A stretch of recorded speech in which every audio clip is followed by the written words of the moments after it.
I'd like to welcome in now New Orleans City Councilman Oliver Thomas. Councilman, thank you so much for giving us some of your time today.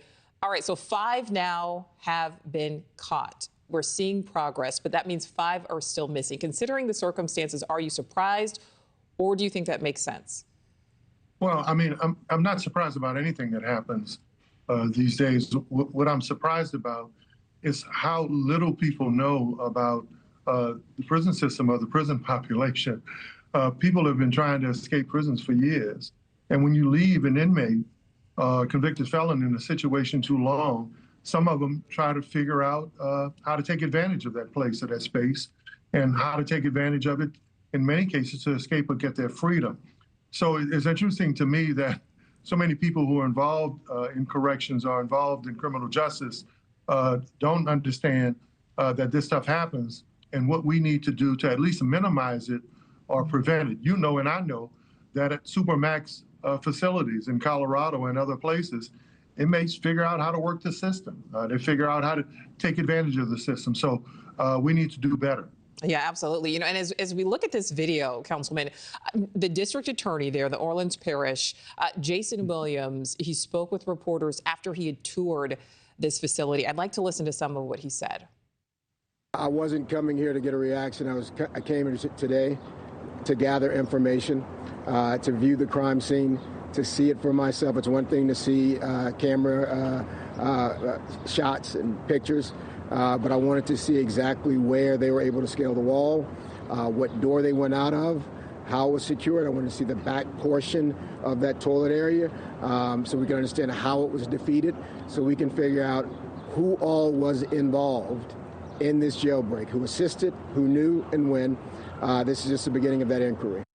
All right, so Councilman, you know, the DA there saying that this is just the beginning of the investigation. He wanted to see the crime scene for himself. He said certainly that there could be more arrests. What do you think? Do you think it makes a difference to see it firsthand like that? Not only to kind of evaluate what happened there in person, but also to see the state of the facility, because that may have also contributed to this escape.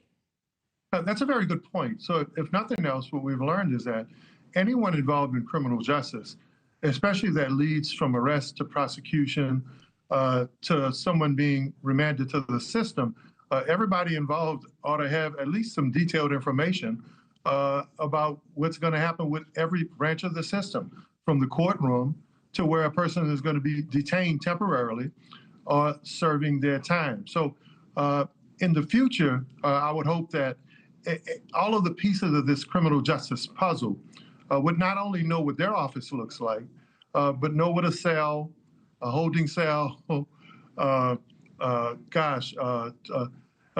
in every part, from the cafeteria to the bathrooms to the classrooms, for those who program to try to better themselves while they're in prison. But what needs to happen now is all of us need to be in a room figuring out who is involved.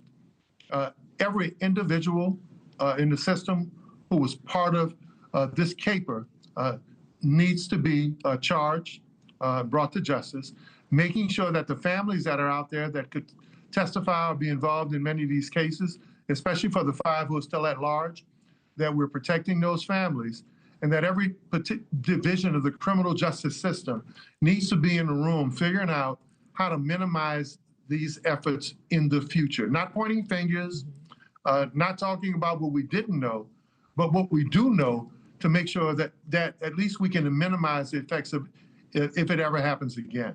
Thank you for watching. Subscribe below and download our NewsNation app right now on your phone, and you will get fact-based, unbiased news for all Americans.